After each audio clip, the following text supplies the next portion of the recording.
Okay, so we explained that to get to Gan Eden, you have to reach a certain meet a certain criteria.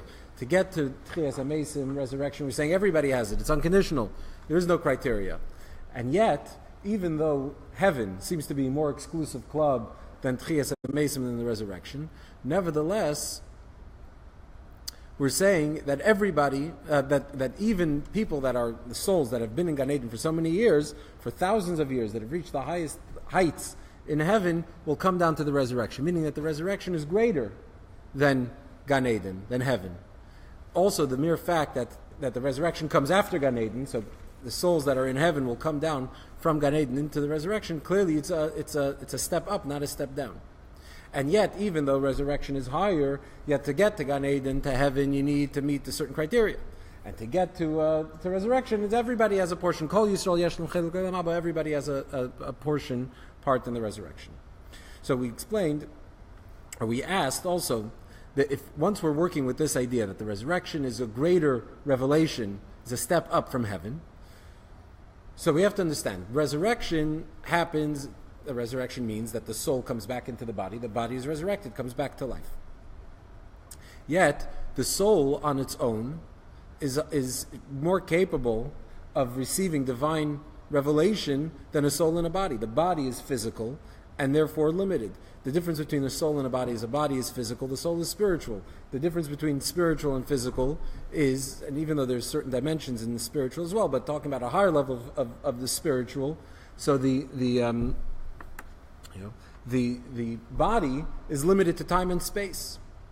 It's physical. It can't. So it's not as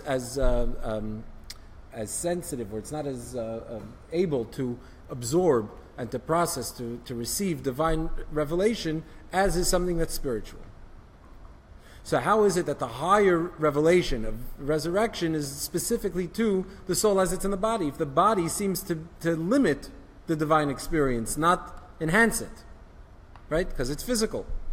Also, we ask that in the souls in heaven themselves, even going into heaven, when a person passes away and they go up to heaven, so the Zohar says that the soul has to pass through Nar Dinor, this river of fire. Why? In order to be purged of the impression that this world had on the soul. Since this world is a physical world, the soul lives in the physical world, it's now moving on to an entirely spiritual place. The experience it had in this world will limit the divine exposure that it can appreciate, or that it could process and absorb in heaven. And so therefore it needs to be cleansed of that impression, of the physical, in order to reach heaven. Furthermore, it says, it doesn't say that clearly in the Maimer, but elsewhere, it says, Tzadikim ein la menucha, right? Tzadikim don't have any rest. They're always on the move. They're never resting. Why? What does it mean that they're not resting? There's an avodah. There's meaning that they're at work. What are they working on? They're working on forgetting the level that they're at now so they can reach a higher level. So even within heaven, you have to forget the previous level to get to a higher level. So, but the most stark contrast is from the physical to the spiritual. And yet we're saying that the highest level, which is the resurrection of the dead, that'll happen specifically to a soul as it's in a body. Even though it would seem that the soul would be more susceptible, more able to appreciate or to receive a divine revelation when it's not in the body. Right? So we have to understand how this works, that the resurrection, which is higher than heaven, it's a higher level than heaven, it's the ultimate beyond heaven. Why is that specifically to neshama in a guf, to a soul in a body, especially considering the fact that the body seems to limit the divine enjoyment or pleasure that the soul can process. Okay, so now we're at chapter 3. So before we get to the answer, the Rebbe is going to introduce something else, which is the question basically is based on a premise. And the premise is that the soul is greater than the body. Right, as we just mentioned in chapter 2, that the soul, being a spiritual being, and so therefore not limited and confined to time and space, is more able on its own, as a soul, divorced from a body, able to receive divine revelation. The body seems to inhibit that ability. The body is physical, and something physical seems to interfere or severely limit the access that the soul should be able to have to spirituality. So that means that what are we dealing with? What would be higher and what would be lower? The soul is the higher one, the spiritual, and the body is the lower, is the physical. So before we can understand why it is that the ultimate reward is the resurrection of the dead, and that why that's specifically to a soul in a body, we have to understand that maybe this premise is not right.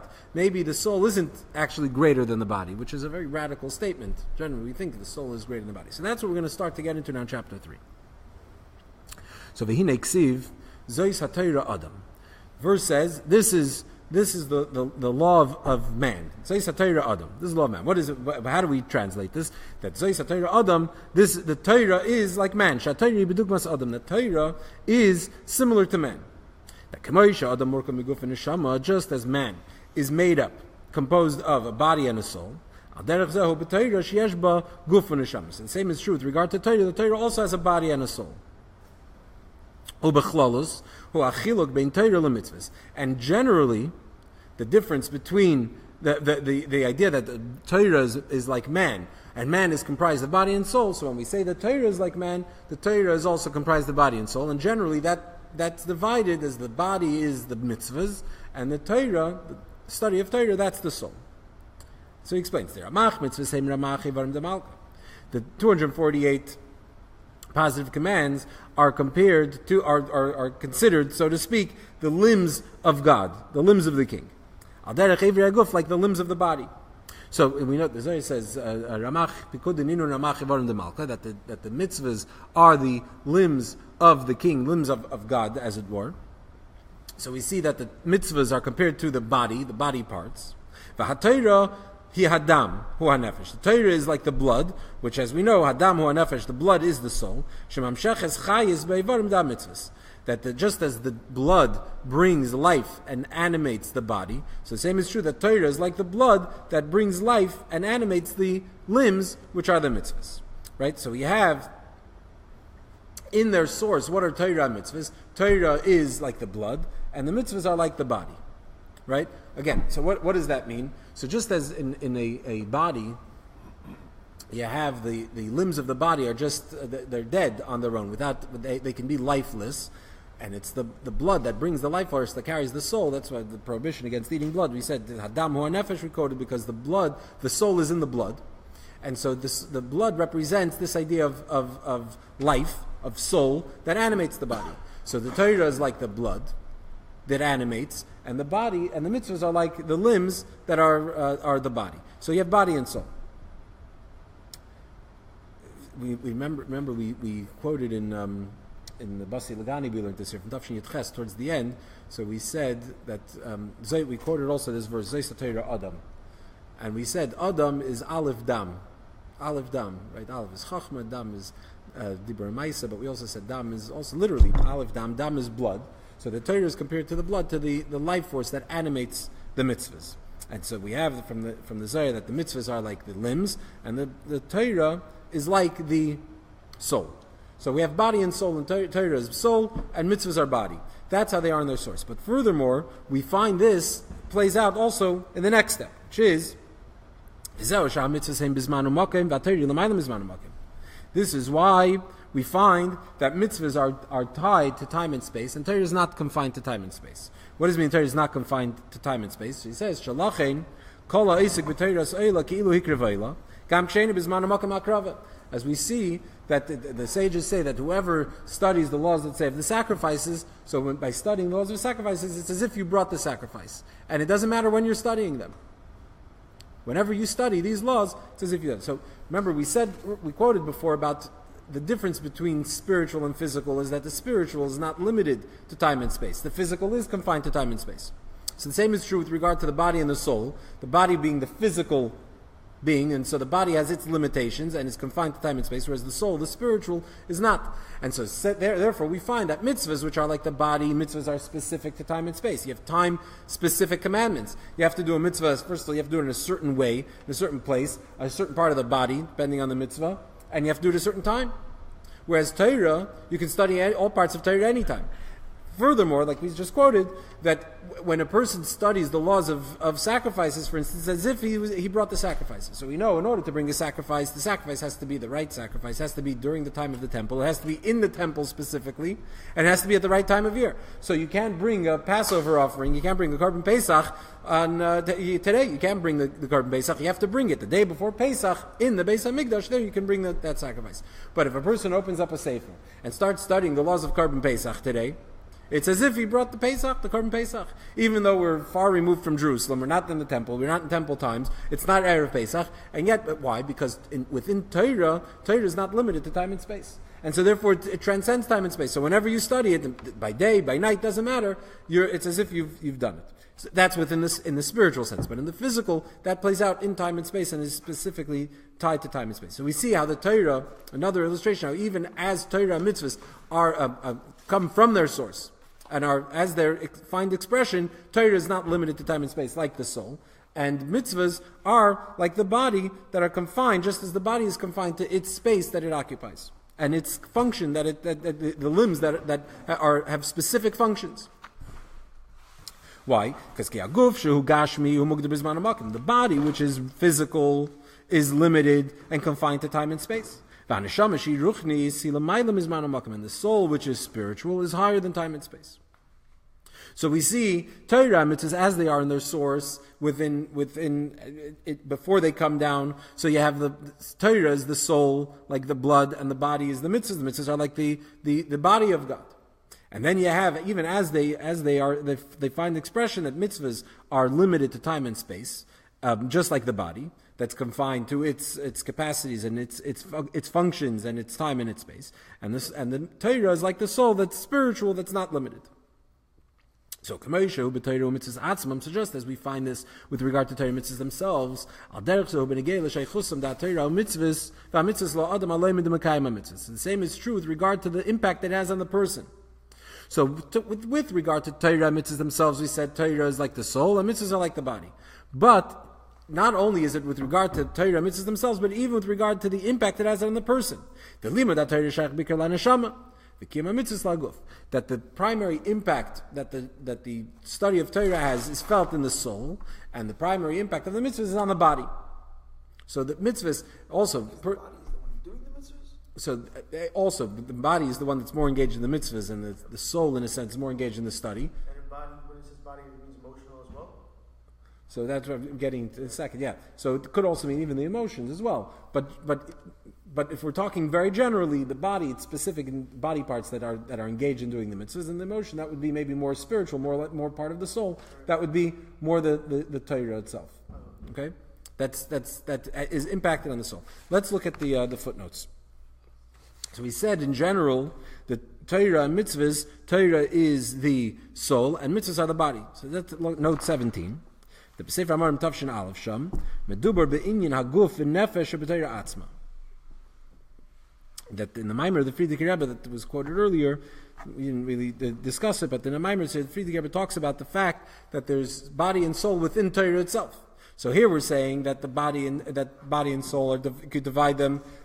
Torah is soul and mitzvahs are body. But we find elsewhere that the Torah itself has body and soul.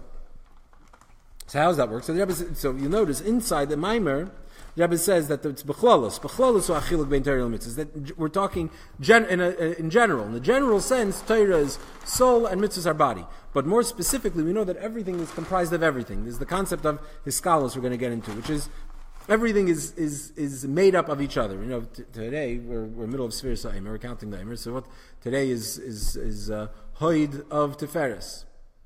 Netzach. Where today is Netzach. What's today? Today is Thursday. Is Hoid. Well, right. What was today? Whatever. Okay. Whatever it is of Gvura. What did I say of Gvura? Yeah. So what does that mean? We have 7 emotions, but it's not just that the emotions are specific to, you have just chesed and you have gvura, you have tiferes, but each one is comprised of all of them, right? So they're all comprised of each other. They're all included in each other. Certainly in ruchnius and spirituality, everything is included of each other. So when we could talk in general, we could say that Torah and mitzvahs are divided along these lines in a general sense. Torah is soul, mitzvahs are body. But more specifically, we find that Torah also has a body and soul component, and mitzvahs also have a body and soul component. So he says, since everything is included of each other. So therefore, also within Torah you have the body. The same is true with regard to mitzvahs, that the mitzvahs also have a soul. As we say, the kavanas of mitzvahs, nefesh shebehem. Right? We know that if you do a mitzvah without kavana, it's like a body without a soul. So what does that mean? Kavana, the intention of the mitzvah, is not specifically Torah, it's specific to the mitzvah. And yet, within the mitzvah, the actual act of the mitzvah, the physical act, is the body. The intention that you put into the act, that's the soul. That's within mitzvahs. Within Torah, you have, like we said, it says in Pirkei Avos, we have Torah Shemsat Torah. You also have, it says we have Nigla and Chassidus, is where usually it breaks down, right? That Nigla is the body of Torah, and Chassidus is Nishmasa Deiraisa. Mysticism is the soul of Torah. So if you call Chassidus or Kabbalah Nishmasa Deiraisa, Chassidus is really Nishmasa Dinishmasa. So if you call it the soul, so that means it has a body. Like it says in Pirkei Avos, that the halachas are gufei Torah, the body of Torah. So that's all, because everything is made up of each other. But generally, it's divided in that sense. The same is true when we talk about general the idea of Eiris and Kalim. To put it in Chassidic terminology, you have Eiris and Kalim, light and a vessel, right? So the light would be the neshama, the soul. The vessel, which is seemingly an empty, lifeless thing, is animated and brought to life by the light that goes into it. So the same is true. The body is like the vessel for the soul. Body is the keli. The soul is the light that animates and enlivens the body. So you have these two things. So you have the Torah is the soul, like we said, the dam, the blood that animates. Mitzvahs are the limbs, the body, and this plays out. We see, therefore, that Torah is not confined to time and space, whereas mitzvahs are confined to time and space. Torah you also have to study constantly. The mitzvah to study Torah, even within Torah, the mitzvah that is always to study Torah. A person always has to study Torah, but mitzvahs you can't always perform all the mitzvahs. They're confined to certain time and space. And the same is true with the impact that it has on man. That Torah primarily affects the soul, and mitzvahs primarily the body. Okay, so v'hine yadua so remember we said we're working with the premise that the soul is higher than the body, the mitzvahs are higher than the Torah is higher than mitzvahs in that sense. And so the fact that we see that the Torah is higher than mitzvahs, that's as they're apparent to us, as they come down and we see them in our experience. But in their source, the mitzvahs are higher than Torah. They come from a higher source than Torah. Why? Because that Torah is divine wisdom. But mitzvahs are God's will. And Ratzin Shalamaylam Chachma, we know that will is higher than wisdom. Remember, we said Aleph Dam, Torah is Aleph Dam, Zaysa Torah Adam. Even there, we said Zaysa Torah Adam. You can translate it, saying in the general sense Adam. And the way we're translating it here is Adam, meaning in the general sense, man that's comprised of body and soul. The Maimer Basalagani we were learning, we said Zaysa Torah Adam. We specifically was related to the soul. Adam meaning the neshama. Aleph Dam as it relates to the neshama. But Adam as it relates specifically to the soul. Aleph Dam. Aleph is chachma. Right? We talk about wisdom. Torah is divine wisdom. Torah is God's wisdom. Mitzvahs are God's will, what God wants. And we've discussed this topic also at length many times. The idea that Ratzin, will, is higher than intellect. Will is rooted deeper in the soul than intellect. Will, desire. Taiva. Also, yeah, taiva is part of that. Yeah. Taiva is not a real. Well, there could be this Avak Kadosh Baruch Hu is a taiva. That's is ratzin. Yeah. So that includes desire, absolutely. So we explained it many ways from different angles, but the angle I think that will help us as we move forward is like this. Why do we say that Torah that ratzin is higher than chachma? What's the meaning? So we've discussed in the past that something originates in your will. Will is rooted in the neshama. Will is a ratzin. Your will is something that's just merely an expression of the soul, and chachma is already as you are absorbed in something else. Right? That's what we talked about. In an idea that exists outside of you. So that's that idea. Chachma, intellect, is something that exists outside of the person. if you say that you really understand something, you have to understand it completely objectively. It's not subjective. That 1 + 1 = 2 is not a matter of your opinion or of your feeling. It either does or doesn't, right? So 1 + 1 = 2. That's the idea. With your intellect, you can understand that. You can comprehend it, right? But you're understanding something that's true outside of yourself. So in Chachma, in wisdom, in your intellect, there's something other than yourself. It's you understanding something else, something that exists outside of you. The idea that you understand is not fashioned by you, it's not formed by you, it's something that you can understand, you can work on, you can even come up with a new idea, but the idea itself exists outside of you.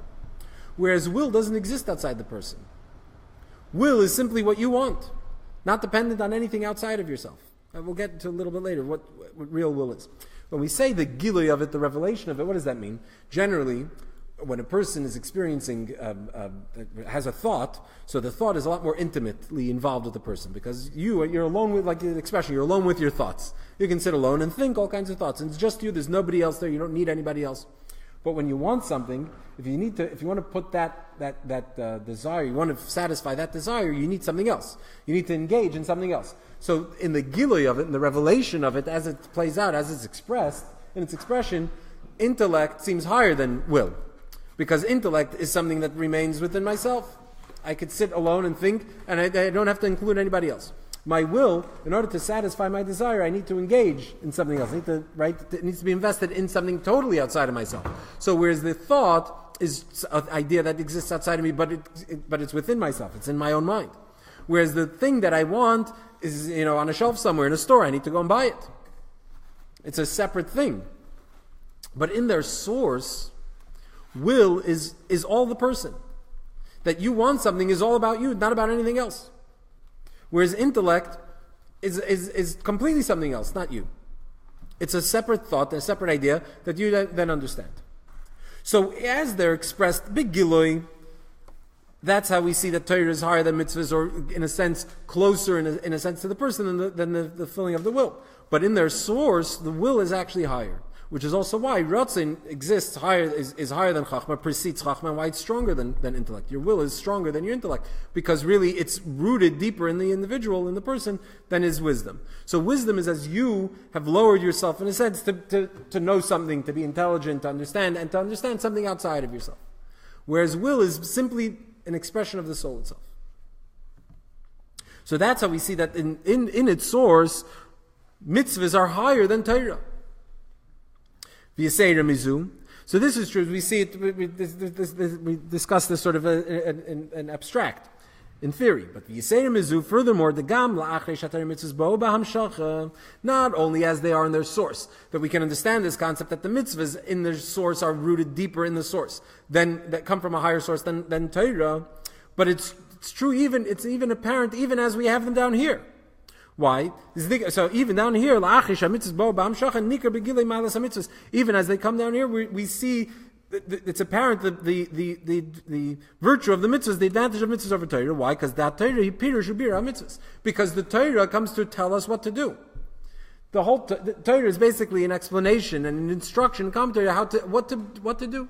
The Torah, Melashon Hara, is instruction, what to do. So what's more important? The mitzvahs. Torah teaches us the mitzvahs, right?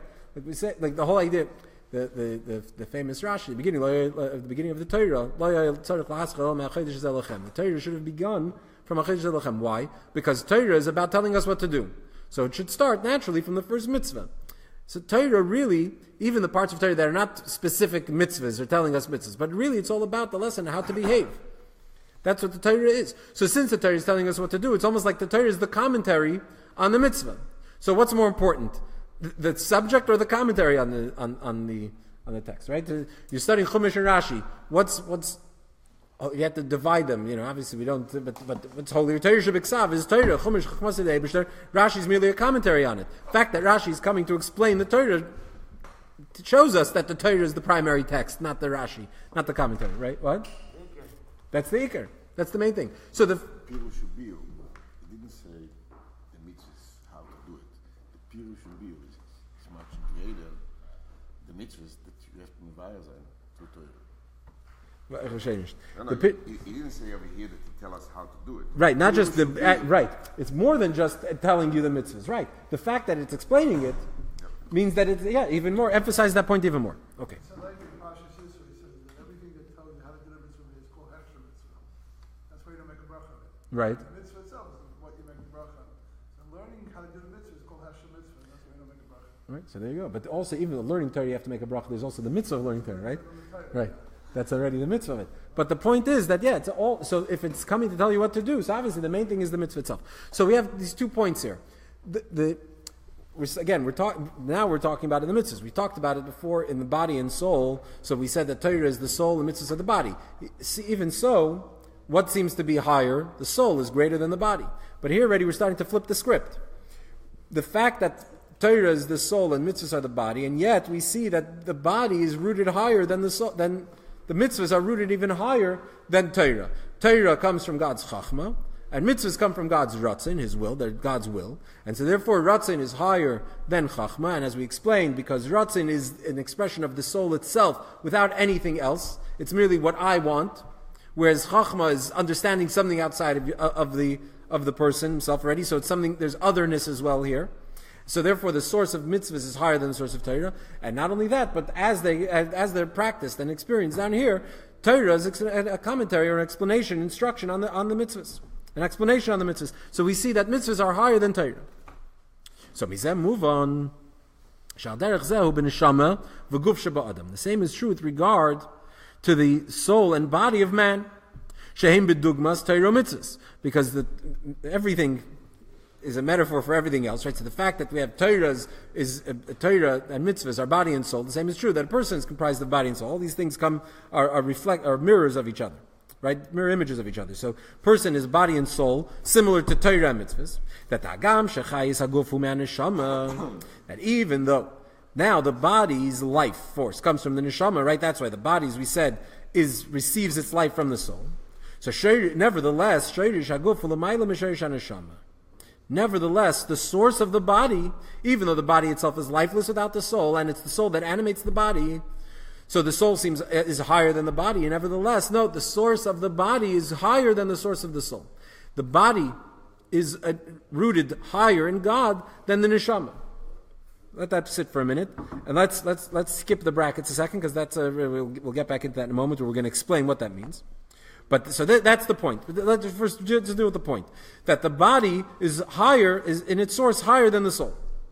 And v'zeh gufa, let's skip the last 3 lines of the paragraph. V'zeh gufa shaneshama nimshachas lahachis es haguf umipnei ili shal guf mitzat sharshay. The fact that, just as we said about Torah and mitzvahs, that mitzvahs are higher than Torah, and we see that in the fact that Torah comes to explain mitzvahs, so the same is true with regard to the body and soul. How could you say you have a body that's lifeless, the soul animates it, gives its life, the spirituality and the physical. The spiritual is clearly higher than the physical, it animates and informs the physical, and yet, the Rebbe says, if the soul is greater than the body, why would you bother to put a soul into a body? True. Well, we need both, obviously. Right. So what's greater? The messenger? Right. Well, the Gemara asked that question. Gadol Talmud, mitzvah, what's greater? Mitzvahs are Maisa or Limud? So the answer is Gadol Talmud Shemevile Maisa. That there's a supremacy of learning because it brings to action. So by the way, that idea, the Asid Love, when Mashiach comes, Maisa is going to be Gadol. We reveal this idea. But even now, when we say that Gadol Talmud Shemevile Maisa, the supremacy today, seemingly, of the spirit over the physical, the Torah over the mitzvahs, is only because the Torah brings the mitzvahs. So even there you see that Maisa is greater. But that begs another question, really, then what's the answer? Okay, but that'll get us off this point. Lishmer Velasquez, the ultimate is Lishmer Velasquez Ilakayim, right? Exactly. Okay, so the idea is like this, that just as we said, we'll always have both. We need both. You can't have a body without a soul. You can't have a soul without a body. What do you have? You need to have both of them. So Okay, we're getting off topic. So the point is like, just as we said, that mitzvah, that Torah, we see the supremacy of mitzvahs over Torah in the fact that Torah comes to explain mitzvahs, is a commentary on mitzvahs. The same is true with regard to the body and the soul. The fact that the soul comes to animate the body is because of how unique and special the body is. The mere fact that the soul comes to enliven and to give life to the body, it's because of the advantage of the body in its source. Just as we say that the Torah comes to explain mitzvahs, the same is true with regard to the body and the soul. That the fact that the soul comes to animate and enliven the body shows the supremacy of the body over the soul. Now, in the brackets, the Rebbe comes to explain, what does that mean? That the source of mitzvahs is, the source of the body is higher than, we're not talking about Torah mitzvahs, the source of the body, the body of the Yid is greater than the neshama. So that he explains in there, we don't have time to get into it now, we'll have to get to it the next class, but the point is that the neshama comes from the chachma of the Eibishter, from divine wisdom. Right? We know, Perik Beis in Tanya, what does it say? That the neshama comes from Chachmas Yisbarach. Why are Yidden called children of the Eibusher? Because just as a child comes from the intellect, the mind of the parents, same is true, the neshama comes from the mind of God, as it were. So we see that the neshama comes from Chachma, the Chachma of the Eibusher. And the body comes from the Ratzon of the Eibusher, from the will. Because when we say in davening, the Eibusher chose us, you chose us. What was that choice that Hashem made? What did Hashem choose? You can't say that He chose the neshama because that's not a choice. That's not a choice. The neshama itself would compel you to choose the neshama. When we talk about true choice, it has to be something that's not compelled. So what part of the person is similar to everybody else? It's the body, not the neshama. The nefesh because of course is holy, but the bodies that are similar. So that's where the choice takes place. So when we talk about the neshama is chachma. It comes from chachma. That's the shreirish, the source of the neshama. But when we talk about the body, the source of the body, that's in the ratzon of the Eibishter, where the Eibishter makes that choice. We'll get into that. We'll explain that, Mr. Shem, in the next class. But that's where we're going to get to. That the explanation that the source of the body is higher than the source of the soul. But either way, the point that we make here in chapter 3 is that you have the body and the soul, there's the spiritual and the physical, and that the physical is rooted higher than the spiritual. That the body has a higher source than the soul. That mitzvahs are rooted higher than Torah. And that was all a preparation to explain this idea of why the ultimate reward, the ultimate endgame is the resurrection, Tchias HaMeisim, and why Tchias HaMeisim, the resurrection, that even neshamas that are in Gan Eden, that have been in heaven for thousands of years, even they will come down to be in a body, even though seemingly the body would limit the divine revelation. So why is it that the Tchias HaMeisim is greater than Gan Eden, that the resurrection is greater than heaven, and why is it that it'll be specifically a neshama in a body that will experience that? So we'll get into that after this introduction.